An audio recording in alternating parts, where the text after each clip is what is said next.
Good evening, ladies and gentlemen. We shall be talking about project management. To make it easier, I have divided the entire content into 5 videos, and all of this have been systematically arranged in serial. So, in this particular video, we will cover what is a project, what is project management, what is its scope, and what are KPIs.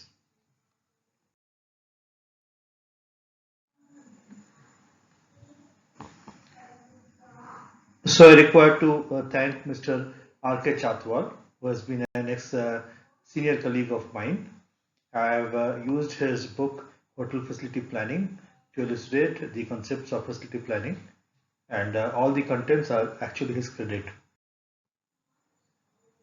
So we talk about project management. Project management, as you can see, the gentleman over here, he seems to be very tied up with so many different, things to do. He has got some money, so he has to earn money. He has got a budget to spend. He has got a time constraint. He has got uh, you know standards to maintain, and so on and so forth. So the project manager is the person who is responsible for project management, as we shall see afterwards. What is a project in any case? So according to Wikipedia, a project is an undertaking collaboratively. Collaboratively means with the collaboration of two or more people or entities, like a couple of businesses might come together for a certain collaboration. A couple of government bodies might come together, like Swachh Bharat Abhiyan. In this, you have the municipality bodies, the also your print and media. All of these government bodies, they come together to effect the project in place, right? It's a government project, but then it is done by different arms of it, right? And possibly involving research and or design that is carefully planned to achieve a particular aim. So aim is an important part. If you have a goal, only then you can have a project, and obviously planning is the key over there. If it is not planned properly, execution is going to be a mess. Right. So projects. Now, so all these material over here, I recommend that if you feel like, you can always pause the video and check out the material which is over here. Pretty good material. I will be only touching on the salient points. Like when you talk about project, the important part over it is it's a non-repetitive type of operation. As in, the meaning of it is, if you have business wherein you have a kind of activity, let's say buying, selling, purchasing, raising invoices, or raising bids, whatever it is, which are repeated activities, then that's not a part of a project. So it has to be a non-repetitive type of activity, right? And so once it is completed, obviously they are not repeated, right? And the different resources that are required for project include men, material, 5 M's, they say: money, machinery, and methodology. And the sixth one, which is as important and more important than all five, is time. So that's what it's about. Time is critical for a project. It is based on time that the rest of the resources are computed and organized for. So how is it Different. different with the business? Now, a business is continuous and ongoing, but a project it requires it's got a fixed start line and it's got a fixed deadline. So it's got to start at one point and certainly has got to stop at some point. After which you don't talk about it. The project after it is finished is taken over. It's handed over to someone else for being carried forward further, right?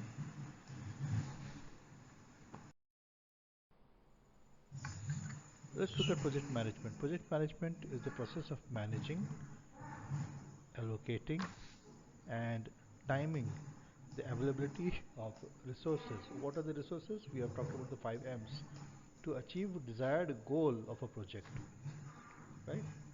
How? In an effective and organized manner, right? So essentially, a plan of work for implementation within the current business environment. So this is the important part. So usually a project is within the current business environment. So we now talk about the scope of projects. Now, scope is something, it, like we have said, it talks about the exact outcome that we are expecting, which is the goals, what are the deliverables, what are the functions, tasks, deadline, and costs. So yeah, all of it is all of these, and therefore you have all of these: the goals, deliverables, features, functions, tasks, deadline, and costs. All of these are major part of your scope of projects. Right, so the scope requires to be planned, organized, monitored, the usual functions of management actually, and controlled. Right?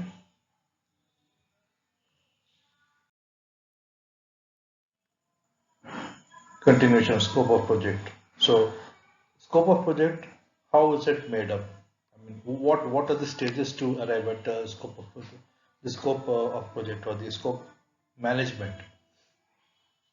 The scope requires the scope management requires to be planned, and how to go ahead planning the managing the scope. Second is correct requirements. Correct requirements for what? Correct requirements for the scope management. Then define the scope. Once you have correctly defined your management tools, then you require to define that scope in terms of time, in terms of the cost, in terms of deliverables, and so on. Create a WBS, it means work based scope, and then it has to be validated. Once you have done this, you have defined this scope, it requires to be validated in terms of the current criteria, current conditions or the limitations. The scope requires to be validated, and based on the validation, it requires to be controlled. So this is how the scope is managed.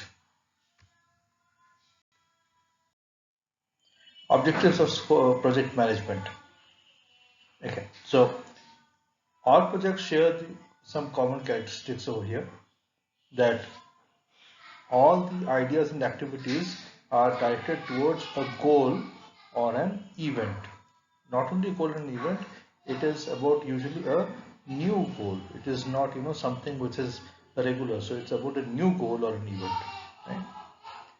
What is the purpose of project management? Why should a project be managed? If it is not managed, it's going to be disaster. There will not be any control over anything, right? In the sense, uh, there would be all kind of risks. It will not be organized. It cannot be. You cannot have a. I mean, if it is not managed, it means there is no plan. If there is no plan, how can there be any outcome about it?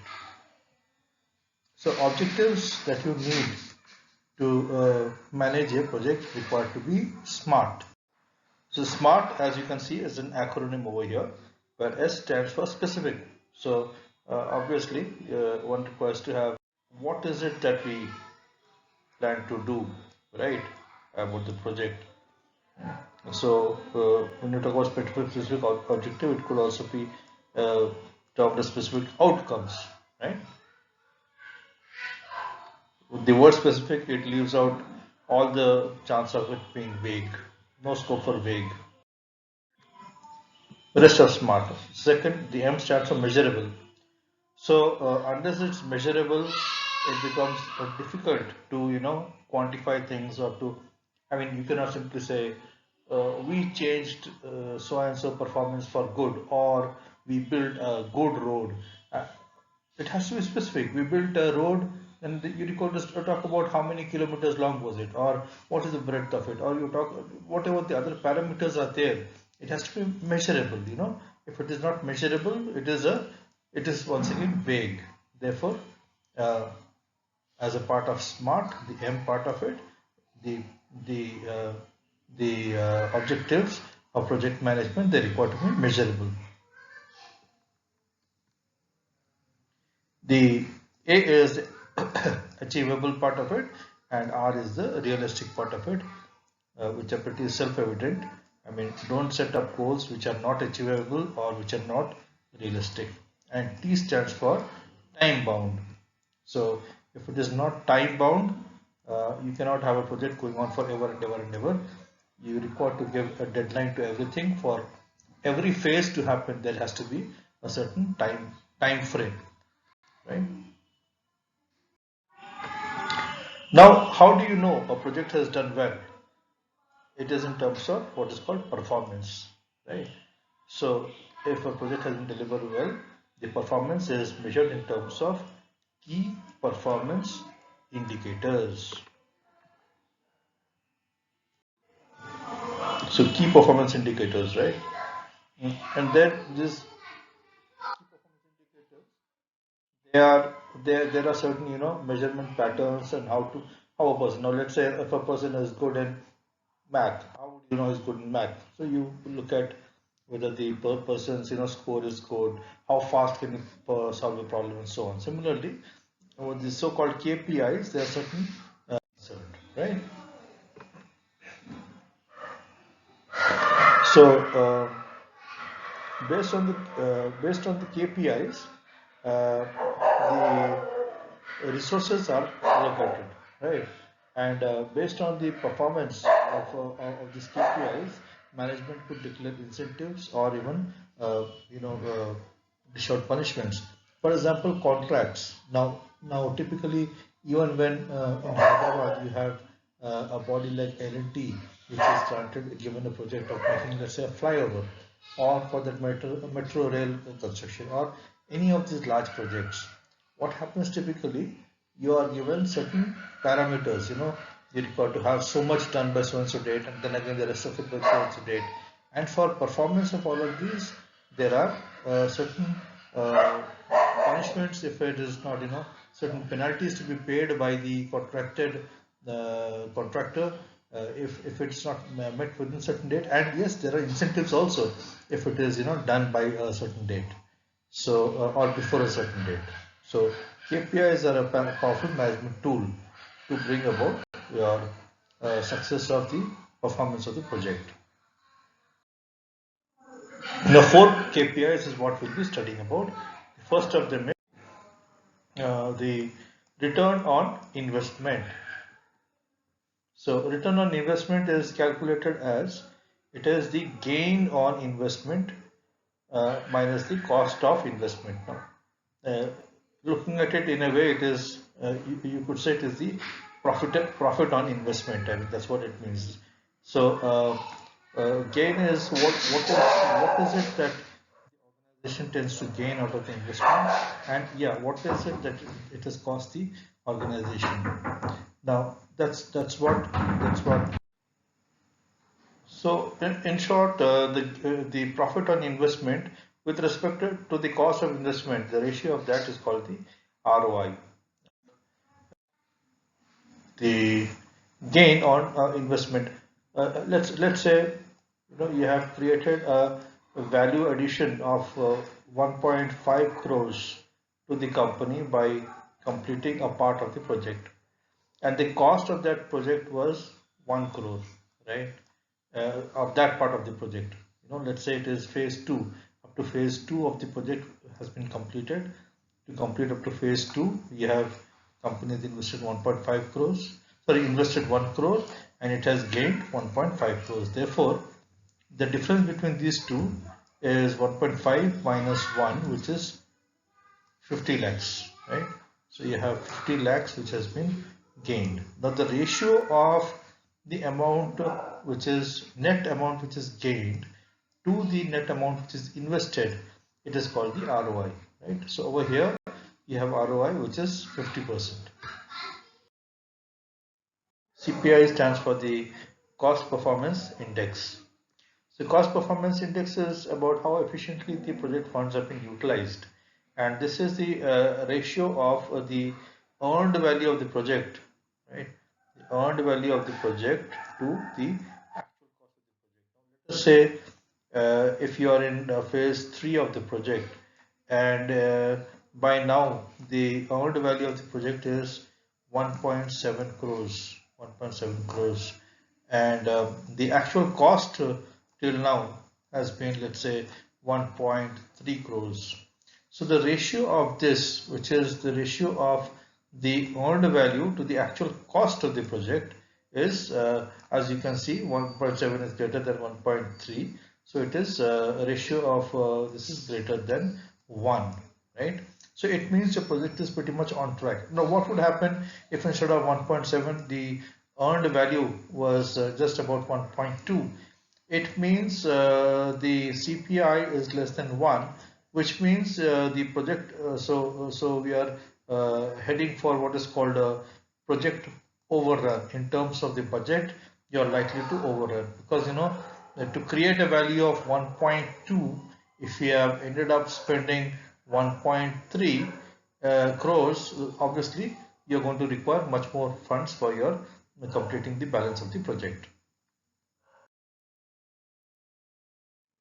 Then you have got something called the SPI. SPI stands for the Schedule Performance Index, right? So this KPI is about uh, whether the project is on schedule or not, right?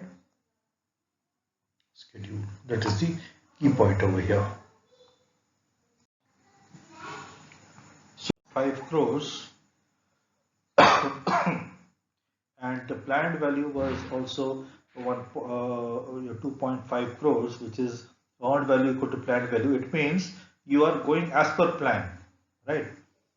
If you had planned that you would have a completion of 1.5 crores or 2.5 crores worth of project completion, or the earned value is 2.5 crores, and your planned, which is you had decided that by July 13th, 14th, or whatever the date is, your actual spent would have been the planned value of the project was 2.5 crores. It means you're achieving whatever you have planned.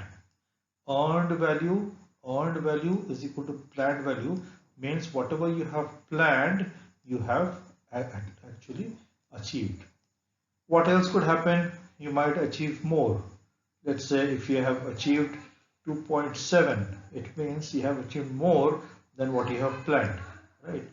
And that means you are ahead of schedule.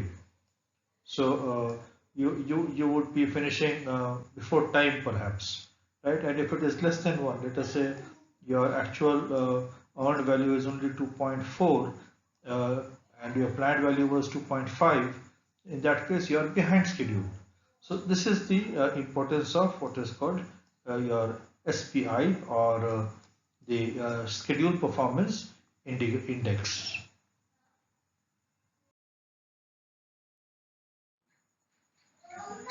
So we talk about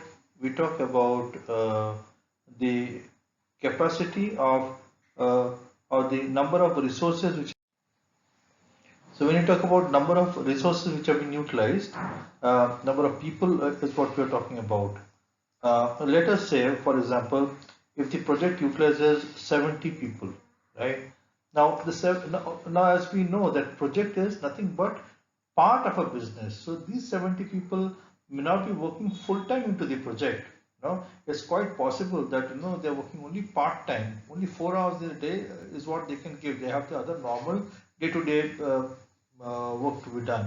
So which means it translates to actually only 35 people in effect as far as the project is concerned, right? So if you take number of people over here 70, and if you take number of availability, either you can take in terms of convert into man hours, or you can take in terms of number of days. So so into half shift, let us say. So you have totally only 35 people available over here, right? That is resource capacity. Calculation of resource capacity is important KPI, because we require to factor that into the cost of the project. Yeah, at the end of it, every expenditure that is made because of a project has to be accountable to the project in terms of its cost, or whatever it bears in terms of expenditure.